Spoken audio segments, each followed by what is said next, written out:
The Innovative University, Changing the DNA of Higher Education from the Inside Out. By Clayton M. Christensen and Henry J. Eyring. Great change is affecting the U.S. higher education industry, whose costs have risen faster than inflation. Clayton M. Christensen, the prophet of disruptive innovation, and Henry J. Eyring, a Brigham Young University-Idaho administrator, review the history and DNA of two disparate institutions, Harvard and BYU-Idaho, and draw some generalized lessons about educational innovation. The book is by nature episodic, if not disjointed. Here's what prestigious Harvard does, and why and how it grew. Here's what BYU-Idaho does, and why and how it grew, based on its Mormon roots and its academic focus, including its willingness to jettison team sports as a distraction. And here are the lessons both colleges demonstrate. These two institutions are very different, but they and their diverse public and private peers face common challenges. While the emphasis on history is heavy at times, GetAbstract recommends this detailed study about where education is going to Christensen fans, and to educators and college administrators interested in innovation and confronted with the need to manage change. In this summary, you will learn how American higher education developed, why it is in a state of crisis, and what innovation in higher education looks like. Takeaways. American higher education is ripe for disruptive innovation. Universities establish their institutional DNA early on, and it shapes their future. Harvard is the dominant model for elite higher education in the U.S. Brigham Young University-Idaho (BYU-Idaho) offers a different model of higher education based on religious tradition. These two universities vary greatly, but like their diverse public and private college peers, they face some common challenges in the future. Online education will lower the cost of higher education and force evolution. Colleges should not view students as customers because students trust their schools to make decisions on their behalf. The current tenure system is badly flawed. A better approach would reward a wider range of faculty activity, including teaching. Universities pick their competitive market niches by how they focus their activities, what student body they serve, and what subjects they teach. Colleges must examine their own issues, not assess themselves against other colleges. Summary. American higher education. Many of the world's best universities are in the United States, but several poor practices undermine American higher education.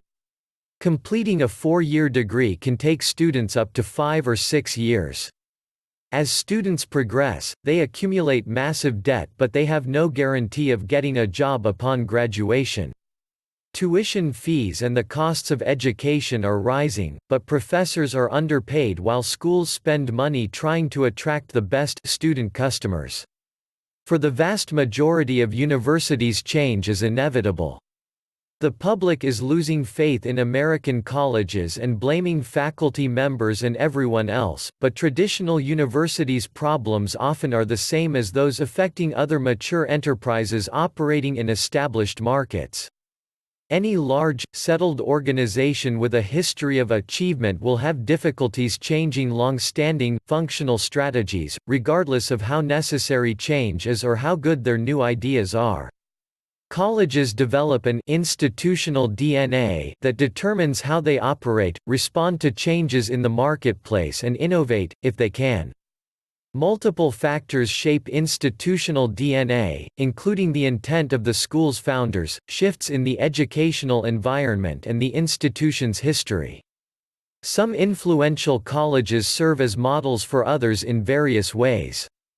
In the U.S., Harvard is perhaps the single most influential model for higher education. Disruptive innovation. At first, established institutions ignored online education, thinking it would not affect their markets. This was true until emerging technologies and fresh organizational models brought education through online channels to new students, former non-consumers of higher education. These disruptive innovations in higher education threaten established colleges, which must respond with intelligence, information and careful strategy. College leaders have to review their institution's DNA, their incorporation of past innovations, the lessons they can learn from model institutions and the forces that have affected them over time. Colleges and universities have become expensive as a result of attempting to attract the most capable and discerning student customers, not because of trying to accommodate employees. Some solutions are deliberate, trying to become more like Harvard to give people what they want, and some solutions stem from accidental or mistaken impulses. For example, many colleges' advancement from 2-year to 4-year institutions or from college status to university status is impelled by an unforeseen consequence of the Carnegie Foundation's activities. These schools are climbing the Carnegie ladder, which Carnegie never intended to build. In 1967, the foundation established a taxonomy of colleges to help schools in each category better understand their mission and serve their students.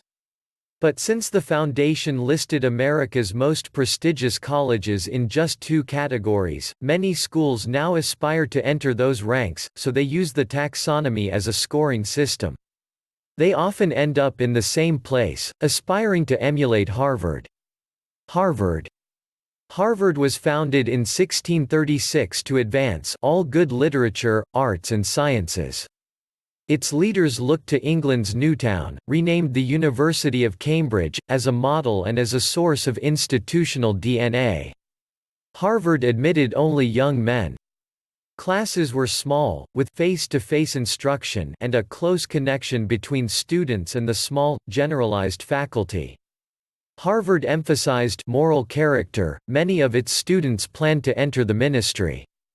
The current crisis in today's universities is real, and much of it is of the university's own making.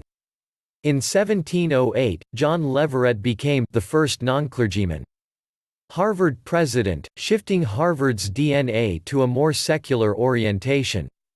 Other changes became ingrained in Harvard's DNA and, through Harvard, in the DNA of other schools, including the drive to become bigger and better, the advent of endowed chairs, and innovations in the use of faculty time. Rather than just guiding students, faculty members began splitting their time between teaching and research. Germany's colleges, then the world's best in scholarship, emphasized research and specialization. Harvard adopted their model, thus providing less dogma and more practicality and academic freedom. Students took specialized courses of studies.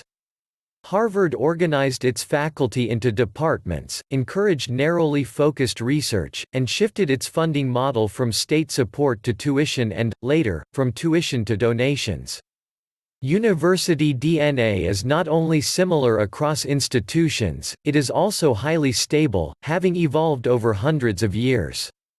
By the end of the American Civil War, change was afoot.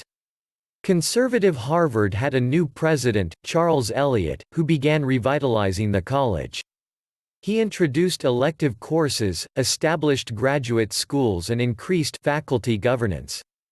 Getting admitted to Harvard became more difficult, but students enjoyed more freedom once there. Abbot Lawrence Lowell, Eliot's successor, who ran the university from 1909 to 1933, created a residential house system, balanced course requirements and instituted academic honors. The honors system increased incentives to excel but shifted learning away from a quest for intrinsic rewards. The pursuit of discovery, which required a more secular view of the world, also required more academic specialization. James Bryant Conant, president from 1933 to 1953, emphasized scholarly excellence by instituting tenure, creating new distinctions among faculty salaries and obtaining external funding for research. He established standardized admission testing and a broader range of courses. The 1960s and 1970s proved disruptive for Harvard. The prominence of research drew institutional focus away from undergraduate education just when students demanded more engagement. Harvard's emphasis on growth led to out-of-control costs, and it had to prioritize continual fundraising. Brigham Young University-Idaho. In 1888, Thomas Ricks founded Ricks Academy in rural Rexburg, Idaho, at the behest of the Board of the Church of Jesus Christ of Latter-day Saints, the Mormon Church, which instructed Ricks to start a school similar to Utah's Brigham Young Academy. While fulfilling that charge, Ricks also copied some of Harvard's DNA: small classes, a departmentalized structure, private fundraising, and a blend of comprehensive classes and specialization. But the school had its own DNA as well. In keeping with its religious sponsorship, students and faculty followed a strict moral code.